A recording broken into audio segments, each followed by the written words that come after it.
আজকের সংক্ষিপ্ত খুতবা হতে যাচ্ছে কোরআনের 52তম সূরা সূরা তুর নিয়ে, এবং যারা এই খুতবা শুনে এই সূরা সম্পর্কে আরও কিছু জানতে চান তারা এই সপ্তাহের ছুটির দিনে সূরাটি তিলাওয়াত করতে পারেন, অনুবাদ পড়তে পারেন এবং সম্ভব হলে তাফসিরও পড়তে পারেন। আল্লাহ অনেক সূরার মধ্যেই বিচার দিবস সম্পর্কে বর্ণনা করেছেন এবং এটি সেই সব সূরাগুলোর মধ্যে একটি, বিচার দিবসের বর্ণনা করার মাধ্যমে। এবং অবশ্যই আমরা জানি বিচার দিবসে কি হতে পারে। একটি স্থানে আল্লাহ বলেন, ওয়াকুনতুম আযওয়াজান সালাসা, এখানে মানুষ দুটি দলে ভাগ হয়ে যাবে, কিন্তু আপনি তার তিনটি দল বলতে পারেন: মৌলিকভাবে বিশ্বাসী, অবিশ্বাসী এবং বিশ্বাসীদের এলিট শ্রেণী। সূরাতুল ওয়াকিয়াতে বিশ্বাসীদের ভিআইপিদের নিয়ে বর্ণনা করা হয়েছে, কিন্তু মৌলিকভাবে বিশ্বাসী এবং অবিশ্বাসী এবং যারা ভুল দিকের মানুষেরা তাদের প্রত্যেককে সবসময় অবিশ্বাসী হিসেবে বলা হয়নি।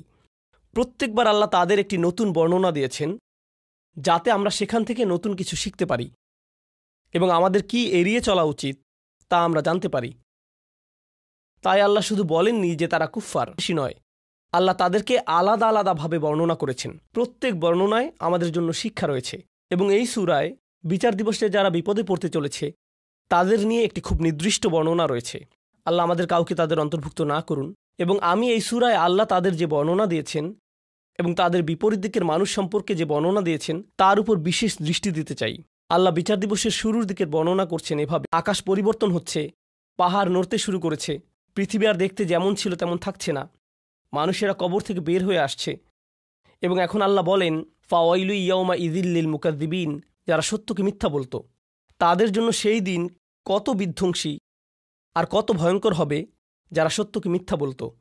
আল মুকাযযিব, যে কেউ তাদের কোনো সত্য বলে এবং তারা বলে না না এটা সত্য নয়, তারা সত্য অস্বীকার করে বা তা মিথ্যা বলে অথবা তা মিথ্যা মনে করে। তাদের মধ্যে প্রথম সূক্ষ্ম বিষয় যা আমি আপনাদের সাথে শেয়ার করতে চাই তা হলো ইকাযযিব এবং মুকাযযিব। একজন ইকাযযিব হচ্ছে মিথ্যাবাদী। মুকাযযিব, তার মধ্যে বেশ কিছু বিষয় আছে। প্রথম বিষয়টি হচ্ছে একজন ব্যক্তি যখন সত্যের সম্মুখীন হয়, যখন আপনি সত্য শোনেন, আমি সত্য শুনি এবং আমি তা গ্রহণ করতে চাই না এবং আমি বলি না এটা সত্য নয় এবং আমি শুধু এটা প্রত্যাখ্যান করি, এখন আমি একজন ইকাযযিব নই, আমি একজন মুকাযযিব। তাহলে প্রথম বর্ণনা হলো সত্যকে প্রত্যাখ্যান করা। মুকাযযিব সম্পর্কে দ্বিতীয় জরুরি বিষয়টি হচ্ছে আমি শুধু তা প্রত্যাখ্যানই করিনি, আমি আমার চারপাশের সবাইকে বলছি এটা মিথ্যা। এটা হতে পারে দাওয়া, যেখানে আপনি সবাইকে সত্যের পথে আমন্ত্রণ করছেন। মুকাযযিব হচ্ছে সে যে সত্য গ্রহণ করে না এবং সবাইকে সত্যকে মিথ্যা বলে গ্রহণ করতে নিষেধ করে। তারা একটা নেগেটিভ ক্যাম্পেইন করে এবং তারা একটা বাতিল ক্যাম্পেইন করে। মানে তারা শুধু নিজেরাই সত্যকে প্রত্যাখ্যান করে না, তারা অন্যদেরকেও সত্যকে মিথ্যা হিসেবে গ্রহণ করতে কনভিন্স করে, তারা মিথ্যাকে ছড়িয়ে দিতে চেষ্টা করে। তারাই মুকাযযিব। এটাই হচ্ছে প্রথম বর্ণনা।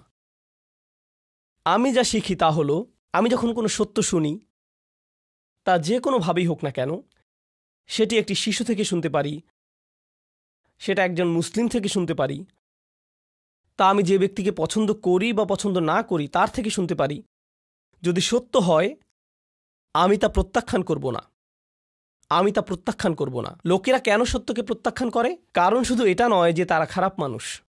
এর কারণ হলো, উদাহরণস্বরূপ, মহানবী সাল্লাল্লাহু আলাইহি সাল্লামের চাচা আবু তালিব সত্যকে গ্রহণ করেননি, তিনি সত্য গ্রহণ করেননি। কিন্তু প্রশ্ন হলো কেন তিনি সত্য গ্রহণ করেননি?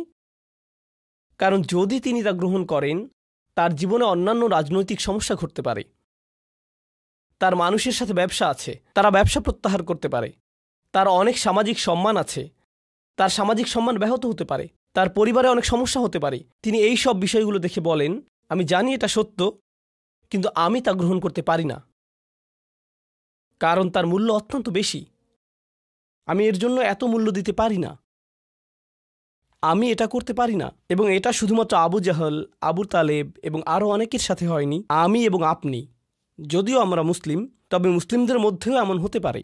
আমরা শুধু বলি লা ইলাহা ইল্লাল্লাহ, আমরা আল্লাহকে একমাত্র উপাস্যরূপে গ্রহণ করে নিয়েছি, আমরা মুহাম্মদ সাল্লাল্লাহু আলাইহি সাল্লামকে নবী বলে গ্রহণ করে নিয়েছি, কিন্তু ইসলামের অভ্যন্তরে আমাদের পরিবারের কেউ এসে আমাদের কিছু সত্য বলতে পারে এবং যদি আমরা তা গ্রহণ করি তাহলে আমাদের বাবা তা পছন্দ করবেন না, অথবা আমাদের ভাই তা পছন্দ করবে না, অথবা যদি আমরা তা গ্রহণ করি আমাদের ব্যবসা ছেড়ে দিতে হতে পারে, অথবা আমাদের কাউকে টাকা ফেরত দিতে হতে পারে, একটি মূল্য প্রদান করতে হবে। তাহলে আমরা সেই সত্যের সাথে কি করি? না, এটা সত্য নয়, না না সেটা ঘটেনি, তাকযীব হচ্ছে রিসালাত, ঈমান, আল্লাহ, এইগুলোই তাকযীব। আপনি প্রতিদিনই তাকযীব করতে পারেন। এবং আপনি জানেন ইংরেজিতে একটা কথা আছে, বেস্ট ডিফেন্স ইজ অফেন্স। ঠিক আছে, আপনি সত্য গ্রহণ করছেন না, আমি সত্য গ্রহণ করছি না, কিন্তু তার জন্য আমাদের একটু খারাপ লাগছে। তো যাতে আমার একটু ভালো লাগে তাই আমি সবাইকে গিয়ে বলি, না না না, এটা সত্য নয়, আমি এটা গ্রহণ করতে পারছি না কারণ এটা ভুল। কিন্তু আপনি আপনার ভেতর থেকে জানেন যে আপনি ভুল, কিন্তু নিজেকে ভেতর থেকে একটু ভালো লাগানোর জন্য সত্যকে মিথ্যা বলে প্রচার করছেন। এভাবেই আপনি আপনাকে ডিফেন্ড করছেন। এটাই হচ্ছে বিচার দিবসে এক ধরনের মানুষের বর্ণনা, যারা সেদিন তারা যা করত সেটা লুকাতে পারবে না। ওয়াইলু ইয়াউমাইযিল লিল মুকাযযিবিন। এরপরে আল্লাহ তাদের সম্পর্কে দ্বিতীয় বর্ণনা দেন, এবং সূরাটির খুবই ইন্টারেস্টিং ব্যাপার এখানেই। আপনি ভাববেন, আল্লাযীনা কাযযাবু বির-রিসালাহ কাযযাবু বিন-নবী কাযযাবু বিন-নার আল্লাযীনা কাফারু বিন-নার। যে আল্লাহকে অবিশ্বাস করে, যে মহানবী সাল্লাল্লাহু আলাইহি সাল্লামকে মিথ্যাবাদী বলে, যে আল্লাহর বাণীকে মিথ্যা বলে, না, এখানে বর্ণনাটি হচ্ছে আল্লাযীনা হুম ফী খাউদিন ইয়ালআবুন। তারা ডুবে যায়। আমি এটা ইংরেজিতে ভালো ট্রান্সলেট করতে পারছি না। আরবি শব্দ হচ্ছে খাউদ। তারা খাউদে ডুবে যায় এবং সেখানে খেলতে থাকে। খাউদ। তাহলে চলুন আমি আপনাকে এই শব্দ খাউদ এর উৎপত্তি এবং এর অর্থ সম্পর্কে ব্যাখ্যা করি, এবং আমরা এই শব্দ থেকে কি শিখতে পারি দেখি। ইস্তিখাদ আল মা, এই শব্দের মূল অর্থ হলো আপনি কোনো জিনিসকে পানিতে ডুবান। যখন আপনি কোনো প্রাণীকে পানিতে ডুবান, এটাই হলো ইস্তিখাদা। যদি আপনি পানিতে হাঁটেন এবং আপনার জামাটা হাঁটু পর্যন্ত পানিতে ভিজে যায়, খাউদিল মা, আর আপনি পানিতে নিজেকে ডুবিয়ে ফেললেন। আর যখন আপনি পানিতে নিজেকে ডুবিয়ে ফেলেন, তারা বলে থাকে ইখতাদাল মারআ, যেমন একটি পশুর চারণ ক্ষেত্র, যেখানে ভেড়া এবং ছাগল চড়ে বেড়ায়, সেখানে অনেক ঘাস, তারা অনেক ঘাস খেতে পারে। যদি সেখানে অনেক ঝোপঝাড় থাকে, এখন যদি পশুরা সেখানে যায় তাহলে সেই ঝোপঝাড়ে আটকে যাবে। তার মানে হলো চারণভূমিতে খাউদ আছে। চলুন এখন মিখওয়াদ শব্দটি নিয়ে কথা বলি। আগের দিনগুলোতে যখন তারা কোনো পানীয় পরিবেশন করত, একটা বড় চামচ ব্যবহার করত। তারা চামচটিকে পাত্রে ডুবিয়ে পানি ঢেলে দিত, এবং তারা একটি মুক্তার জন্য এই শব্দটি ব্যবহার করত, কারণ মুক্তা পাওয়ার জন্য আপনাকে পানির গভীরে যেতে হবে। তারপরে এই শব্দটি অলংকারিকভাবে ব্যবহার হয়েছে। তারা এই শব্দটি এভাবেই ব্যবহার করত, ফাখাদা ফিল কালাম। যখন আপনি একটি বিষয়ের গভীরে যাবেন এবং এই বিষয়টি নিয়ে কথা বলতেই থাকবেন, মানে আপনি ওই বিষয়টিতে ডুবে আছেন। যেমন কিছু লোক বা আপনাদের মধ্যে কেউ গেম খেলেন, অনলাইন গেম খেলেন, এবং তারা সবসময় গেমের মধ্যে থাকে, তারা গেমে ডুবে থাকে। কেউ কেউ গাড়ি পছন্দ করে, তারা সবসময় গাড়ি নিয়ে কথা বলে, গাড়ি নিয়ে চিন্তা করে, গাড়ি নিয়ে চিন্তা করে। তাদের ফোনের ওয়ালপেপার গাড়ির ছবি, তারা সবসময় গাড়ির আপডেট দেখেন। এই ব্যক্তিটি গাড়িতে খাউদ হয়ে আছে। খাউদের প্রধান অর্থ হল কিছুতে পুরোপুরি ডুবে থাকা। আধুনিককালে এই শব্দটিকে কোনো কিছুতে আসক্ত হওয়ার জন্য ব্যবহার করা হয়। নেশা, যখন কেউ কিছুতে আসক্ত হয়, এটি খুবই আকর্ষণীয়, কারণ এই বিষয়ে বইও লেখা হয়েছে। আপনি এজ অফ অ্যাডিকশন নামে একটা বই খুঁজে দেখতে পারেন।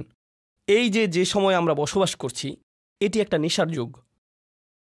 আগে লোকেরা মদের নেশা সম্পর্কে কথা বলতো। যারা জুয়া খেলে তারা একবার নয়, বারবার ফিরে আসে।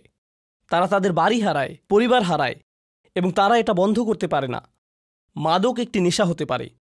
বহু লোক ইতিমধ্যে জানতে পারেন যে বিশ্বের নামকরা সামাজিক মিডিয়াগুলো, যেমন ফেসবুক, ইনস্টাগ্রাম, এই সংস্থাগুলো প্রথম তৈরিতে তারা বিশ্বের শীর্ষ ক্যাসিনোগুলোতে গিয়েছিল, কারণ তাদের অ্যাপ্লিকেশনগুলোর অ্যালগোরিদম এমনভাবে করা হয়েছে যেটা নিশ্চিত করে যে তাদের ব্যবহারকারীরা অ্যাপে থাকে। তারা চায় না যে আপনি টিকটক অন করেন এবং তা বন্ধ করে দেন।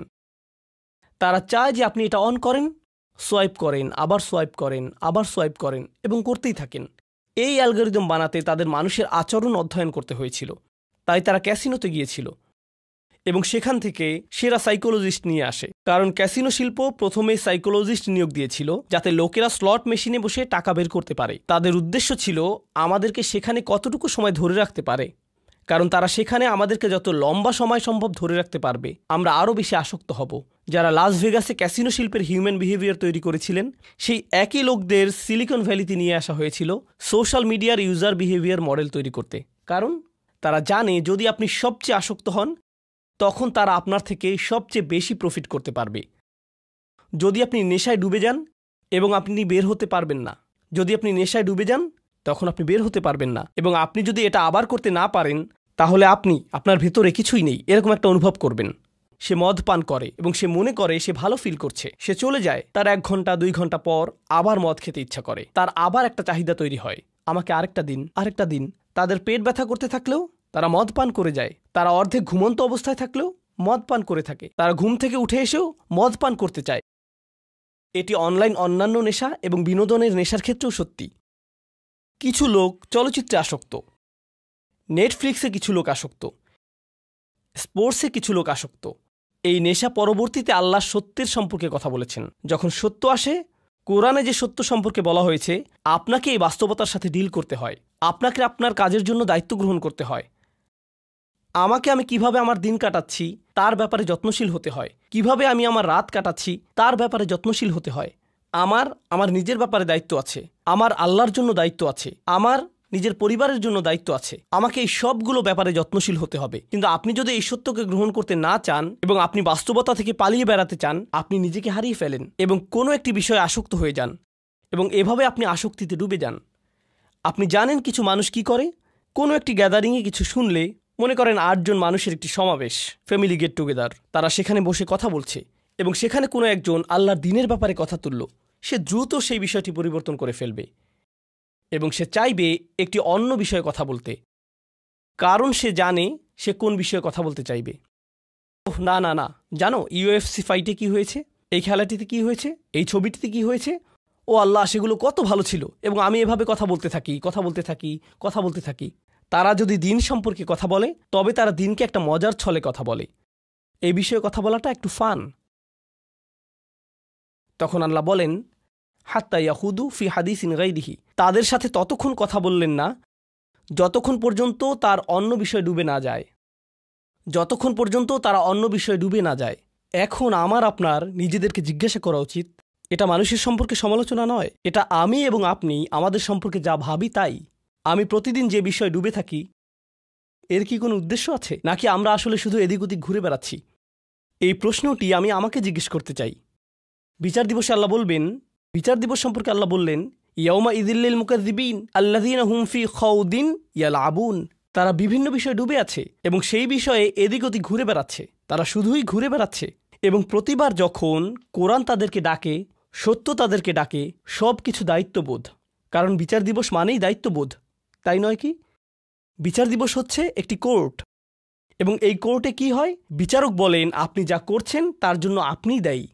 আপনাকে কোর্টে নিজেকে উপস্থাপন করতে হয়, এবং যারা জানে যে তাদের সামনে একটি বিচারের দিন আসছে, তাদের জন্য একটি বিচার অপেক্ষা করছে, তারা সেই বিচার দিনের জন্য প্রস্তুতি গ্রহণ করে। এটাই এই জীবনে হয়, এটাই বিচার দিবসের জন্য সাধারণ যুক্তি। কিন্তু যেই ব্যক্তি সেই ট্রায়ালের জন্য প্রস্তুত নয়, তারা শুধু খেলে বেড়াচ্ছে, তারা গেমে আসক্ত, তাহলে তারা সেই বিচার দিনে খুবই বিপদে পড়বে।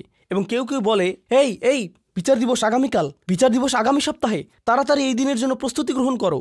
কিন্তু আপনি তৈরি নন, আপনি আপনার কাজ শেষ করেননি, সেই দিন কি আপনার বিপক্ষে হতে যাচ্ছে? আরে যান, আমাকে খেলতে দেন। এটা সত্য নয়। এই মানুষগুলো খুব বেশি, আসলেই খুব বেশি, তারা খুবই নেতিবাচক, আমাকে আমার মতো থাকতে দিন। আপনি জানেন, এমন একটা সময় ছিল যখন দার্শনিকেরা ক্যাপিটালিজম, কমিউনিজম, অ্যাথিজম এইগুলো নিয়ে কথা বলতো। এখন আমরা একটা নতুন পৃথিবীতে, আপনার ইমোশনই আপনার নতুন ধর্ম। আমাকে একটু ভালো থাকতে দিন তো, আমি শুধু ভালো থাকতে চাই, আমাকে আমার মতো থাকতে দিন। আপনি জানেন, বিচার দিবসে আল্লাহ এমন একটি বর্ণনাই দিয়েছেন, আল্লাযীনা হুম ফি খাউদিন ইয়ালআবুন, যখন কোনো মানুষ কোনো কিছুতে ডুবে যায়, তখন সে আর অন্য কিছুতে যেতে চায় না, সে ওখানে আটকে পড়ে, তারা একই জায়গায় থাকে। যখন কোনো মানুষ কোনো কিছুতে আসক্ত হয়, তখন আপনি তাকে 1 বছর আগেও যেখানে দেখেছেন, এখনও ঠিক সেখানেই দেখবেন। আপনি জানেন, যখন মানুষ কোনো কিছুর পরিবর্তন করে না, আল্লাহ তাদেরকে পরিবর্তন করেন। আল্লাহ বলেন, ওয়াল্লাযীনা ইয়াওমা ইউদআউনা ইলা নারি জাহান্নামা দাআ, তখন আল্লাহ তাদেরকে জাহান্নামের আগুনের দিকে ঠেলে দেন। তাদেরকে ঠেলে দেয়া হয় কারণ তারা নিজেরা নড়ে না, তারা যেতে চায় না। হাযিহিন নারুল্লাতী কুনতুম বিহা তুকাযযিবুন, এই হচ্ছে জাহান্নাম যাকে তোমরা মিথ্যা বলতে। আফাসিহরুম হাযা, যদি আমি বলি এটা কি জাদু? আও আনতুম লা তুবসিরুন, তুমি কি দেখছো না? কারণ আমি কোনো আগুন দেখতে পাচ্ছি না। হে আস্তাগফিরুল্লাহ বলো, এগুলো করো না। আমাদেরকে আল্লাহকে ভয় করা উচিত, আমাদের বিচার দিবসকে ভয় করা উচিত। হ্যাঁ, আমার আগুন ভয় করা উচিত, কিন্তু আমি তো কোনো ধোঁয়া দেখতে পাচ্ছি না, আমি তো তাপমাত্রা বাড়তে দেখছি না। আল্লাহ বলেন, এটা মিথ্যা, যখন বিচার দিবস আসবে, আও আনতুম লা তুবসিরুন, তুমি এটা দেখবে না। ইসলাউহা ফাসবিরু আলা তাসবিরু সাওয়াউন আলাইকুম ইন্নামা তুজজাউনা মা কুনতুম তা'মালুন। এখন যাও এর ভিতর এবং এটা উপভোগ করো। তুমি এটা সহ্য করতে পারো বা না পারো, এটা কোনো ব্যাপারই না, এটার এখন কোনো মূল্যই নেই। আমি এখন এই খুতবাটিকে ছোট করে আনতে চাই। অন্যদিকে এই মানুষের বিপরীত দিকে কিছু মানুষ থাকবে যারা বিচারের দিনে কোনো ধরনের বিপদে পড়বে না। আল্লাহ বলেন, ইন্নামাল মুত্তাকিনা ফি জান্নাতিন ওয়া নাঈম।